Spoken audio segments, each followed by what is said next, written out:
పోరుబాట పట్టింది. రైతుల పట్ల కాంగ్రెస్ ప్రభుత్వం ఉదాసీన వైఖరిపై సమరభేరి మోగించింది. మంచిర్యాల జిల్లా కేంద్రంలోని అంబేద్కర్ చౌరస్తా వద్ద రైతులకు మద్దతుగా బీఆర్ఎస్ పార్టీ అధినేత కేసీఆర్ పిలుపుతో దీక్షలు చేశారు. రైతులకి అండగా ఉండేది ఒక్క బీఆర్ఎస్ పార్టీ మాత్రమేనని మాజీ ఎమ్మెల్యే బాల్క సుమన్ స్పష్టం చేశారు. రైతుల పట్ల కాంగ్రెస్ పార్టీ అనుసరిస్తున్న విధానాలపై ఆయన ఘాటుగా స్పందించారు. రుణమాఫీ, బోనస్ సాధన కోసం బీఆర్ఎస్ పోరుబాటులో భాగంగా మంచిర్యాల జిల్లా కేంద్రంలోని అంబేద్కర్ చౌరస్తా వద్ద చేసిన ఒక్కరోజు దీక్షలో ఆయన పాల్గొన్నారు. ఈ సందర్భంగా వారు మాట్లాడుతూ ధాన్యం కొనుగోళ్ల విషయంలో కాంగ్రెస్ ప్రభుత్వం నిర్లక్ష్యం చేస్తే చూస్తూ ఊరుకోబోమని హెచ్చరించారు. గతం కంటే ఒక కొనుగోలు కేంద్రం తక్కువగా పెట్టినా ఒప్పుకోబోమన్నారు. డిసెంబర్ 9 నుంచే ధాన్యానికి 500 బోనస్ ఇస్తానన్న రేవంత్ రెడ్డి ఇప్పుడు సైలెంట్ అయ్యాడని ఆరోపించారు. యాసంగి ధాన్యానికి బోనస్ ఇచ్చేంత వరకు బీఆర్ఎస్ పోరుబాట పడుతుందని వెల్లడించారు. కొనుగోలు కేంద్రాల వద్ద కూడా రైతులతో కలిసి బోనస్ కోసం ప్రభుత్వాన్ని నిలదీస్తామని అన్నారు. తప్పుడు హామీలు ఇచ్చి గద్దెనెక్కిన కాంగ్రెస్ నాయకులకి తగిన బుద్ధి చెప్తామని హెచ్చరించారు. రాష్ట్రంలో కరువు ఎక్కడా లేదని ఇది కాంగ్రెస్ పార్టీ తెచ్చిన కరువుగా ఆయన అభివర్ణించారు. రైతుల్ని నష్టపరచాలని చూస్తే ఊరుకోబోమని హెచ్చరించారు. ఇప్పటికైనా కాంగ్రెస్ ప్రభుత్వం రైతులకు ఇచ్చిన హామీల్ని అమలు చేసి ఎండిన పంటలకు ఎకరాకి 25,000 రూపాయల చొప్పున నష్టపరిహారం ఇవ్వాలని డిమాండ్ చేశారు. ఈ కార్యక్రమంలో పెద్దపల్లి పార్లమెంటు బీఆర్ఎస్ పార్టీ అభ్యర్థి కొప్పుల ఈశ్వర్, మాజీ ఎమ్మెల్యే దివాకర్ రావు, నాయకులు, కార్యకర్తలు తదితరులు పాల్గొన్నారు. ఇబ్బంది లేకుండా ఈ కొన్నాక 3-4 రోజులకే మనము రైతుల సుమన్ గారు, మన పార్టీ అధ్యక్షులు బాలకృష్ణ గారు మాట రకాలైనటువంటి రైతు వ్యతిరేక నిర్ణయాలు పనులు చేస్తున్నటువంటి ఈ రేవంత్ రెడ్డి కాంగ్రెస్ ప్రభుత్వానికి బుద్ధి చెప్పాల్సినటువంటి ఈ కాంగ్రెస్ ప్రభుత్వం వచ్చినటువంటి 4 నెలల కాలంలోనే రైతుల పొట్టగొట్టే విధంగా అనేక రకాలైనటువంటి దుర్మార్గపు ఉన్మాదపు చర్యలు తీసుకుంటూ తెలంగాణ రైతాంగాన్ని కంటతడికి గురి చేస్తున్నటువంటి తరుణంలో రైతుల పక్షాన బీఆర్ఎస్ అంటే భారత రాష్ట్ర సమితి కాదు, భారత రైతుల సమితి అనేటటువంటి ఆలోచనతో కేసీఆర్ గారు రైతుల పక్షాన ఇవాళ రాష్ట్ర వ్యాప్తంగా అన్ని నియోజకవర్గ కేంద్రాల్లో ఈ నిరసన దీక్ష కార్యక్రమాలకు పిలుపునివ్వడం జరిగింది. గతంలో మన పార్టీ పుట్టిందే ఆనాడు చంద్రబాబు నాయుడు ప్రభుత్వం 2001లో కరెంటు ఛార్జీలు పెంచి తెలంగాణ రైతన్న నడ్డి విడిచే ప్రయత్నం చేస్తే దానికి నిరసనగా ఆనాడు డిప్యూటీ స్పీకర్ పదవికి, ఎమ్మెల్యే పదవికి తెలుగుదేశం పార్టీకి రాజీనామా చేసి కేసీఆర్ గారు గులాబీ జెండా పట్టుకుని తెలంగాణ ఉద్యమాన్ని ప్రారంభించి 14 సంవత్సరాలు పోరాటం చేసి తెలంగాణ రాష్ట్రాన్ని తీసుకొచ్చి తెచ్చిన రాష్ట్రంలో తెలంగాణ ప్రజల ఆశీర్వాదంతో, రైతుల ఆశీర్వాదంతో దాదాపు 10 సంవత్సరాల పాటు 2 విడతలుగా అధికారంలో ఉంటూ తెలంగాణ రైతాంగానికి, భారతదేశానికే ఆదర్శప్రాయంగా ఉండే విధంగా అనేక రకాలైనటువంటి చర్యలు తీసుకోవడం జరిగింది.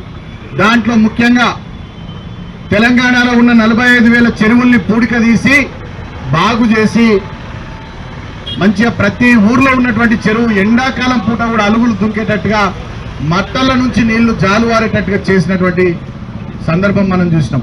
మీరు గతంలో చెప్పినట్టుగా వరికి మద్దతు ధరకు అదనంగా క్వింటాల్కి 500 రూపాయల బోనస్ ఇవ్వాలి, డిసెంబర్ 9 తర్వాత అమలు చేస్తామన్న 2 లక్షల రుణమాఫీ అమలు చేయాలి, రైతాంగానికి 24 గంటలు ఉచిత కరెంటు ఇవ్వాలి, అదే కాకుండా రైతు భరోసా కింద ఇస్తామన్న 15,000 రూపాయలు ఇవ్వాలి, కౌలు రైతులకు కూడా డబ్బులు ఇవ్వాలి, ఎండిపోయిన పంటలకు సంబంధించి ప్రతి ఎకరానికి ఎన్యూమరేషన్ చేసి మీ అధికారులను క్షేత్రస్థాయికి పంపించి ఆ వివరాలు తెప్పించుకొని ప్రతి ఎకరానికి 25,000 రూపాయల చొప్పున ఖచ్చితంగా ఈ ప్రభుత్వం రైతాంగానికి ఇవ్వాలి.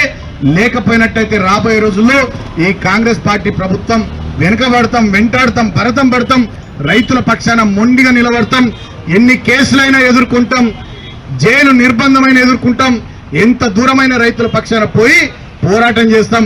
పోరాటం అనేది మా రక్తంలో ఉంది, బీఆర్ఎస్ పార్టీ కార్యకర్తల రక్తంలో ఉంది. ఖచ్చితంగా పోరాడతాం. కేసులకు, జైళ్లకు అదిరేది లేదు, బెదిరేది లేదు. రాబోయే రోజుల్లో పోరాటాన్ని ఉధృతం చేస్తాం. రైతాంగాన్ని కాపాడుకునే విషయంలో బీఆర్ఎస్ పార్టీ కేసీఆర్ గారి నాయకత్వంలో మొండిగా ముందుకు సాగుతామని చెప్పి సందర్భంగా, ఈ దీక్షా సందర్భంగా మరొకసారి కాంగ్రెస్ ప్రభుత్వాన్ని హెచ్చరిస్తూ ఈ సందర్భంగా అర్థమైతా ఉన్నది. ఒక రైతు చనిపోతే కూడా నీకు తెలియనటువంటి సోయలేనటువంటి ప్రభుత్వాన్ని నడిపిస్తున్నావా అని ఈ సందర్భంగా మేము డిమాండ్ చేస్తా ఉన్నాం. మేము లెక్కలు చెప్తే నువ్వు సాయం చేస్తావా?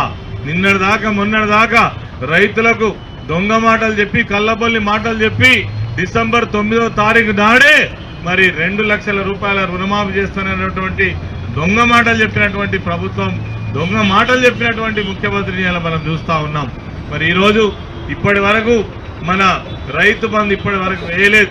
అదేవిధంగా సాగునీటి కష్టాలు ఇప్పటికే కొనసాగుతూనే ఉన్నాయి. మరి మీరు చెప్పినటువంటి విషయమే, ఒక ఎకరానికి 500 పంట బోనస్ ఇస్తామని చెప్పిండ్రు. ఇలా పంట కోతలు స్టార్ట్ అయినాయి. బోనస్ ఎక్కడ? క్వింటాల్కు మరి 500 రూపాయల బోనస్ ఇస్తామని చెప్పిండ్రు. మరి ఇలా కోతలు స్టార్ట్ అయినాయి. అందరు కూడా రైతులు ఆశతో ఎదురు చూస్తున్నారు, మీరు 500 రూపాయల బోనస్ ఇస్తా అని. కానీ మీ మాటలు చూస్తుంటే, మీ చేతలు చూస్తుంటే ఎక్కడ కూడా నమ్మకం కలుగుతా లేదు. ఒక క్వింటాల్కి అదనంగా మద్దతు ధర కాకుండా 500 బోనస్ ఇస్తామని ఆనాడు కాంగ్రెస్ పార్టీ ప్రకటించింది. కిందసారి వానకాల పంటకి దాదాపు రాష్ట్రంలో పండిన పంట 500 చొప్పున లెక్కేస్తే 3600 కోట్లు తెలంగాణ రైతాంగానికి బాకీ పడ్డది ఈ రాష్ట్ర ప్రభుత్వం, కాంగ్రెస్ పార్టీ అనే మాటగా చెప్పడం జరుగుతుంది. అందులో మన మంచిర్యాల నియోజకవర్గానికి 1,48,000 మెట్రిక్ టన్నుల పంట పండిన సందర్భంలో దాదాపు 70 కోట్ల రూపాయలు ఈ మంచిర్యాల నియోజకవర్గానికి ఎకరానికి ఏదైతే ఒక 500 చొప్పున బోనస్ లెక్కేస్తే రైతాంగానికి 70 కోట్లు బకాయి పడ్డ సంగతి కూడా మరి సందర్భంలో చెప్పడం జరుగుతుంది. అది వానకాలం మటుకే. యాసంగి పంట కూడా నేను అనుకుంటా తెలంగాణ గడ్డ మీద పుట్టిన రైతాంగానికి లక్షలాది ఎకరాల్లో సాగు చేసి ఇలా కోట్ల ఏదైతే 2 కోట్ల పైబడి పండే పంటకు నేను అనుకుంటా మరొక్క 3000 కోట్లు రైతాంగానికి ఒక ఎకరానికి ఒక క్వింటాల్కి 500 ఇచ్చే కార్యక్రమం చేపట్టాలి. గత వానకాలని ఇలా యాసంగి లెక్క పెడితే తెలంగాణ రైతాంగానికి దాదాపు 6000 కోట్లు ఈ రోజు రైతులకు మోసం చేసిన పార్టీ ప్రభుత్వం. అది ఏదైనా ఉన్నదంటే అది కాంగ్రెస్ పార్టీ, అది ముఖ్యమంత్రి గారు రేవంత్ రెడ్డి గారి మాట కూడా ఈ సందర్భంలో రైతాంగాన్ని మనజేయడం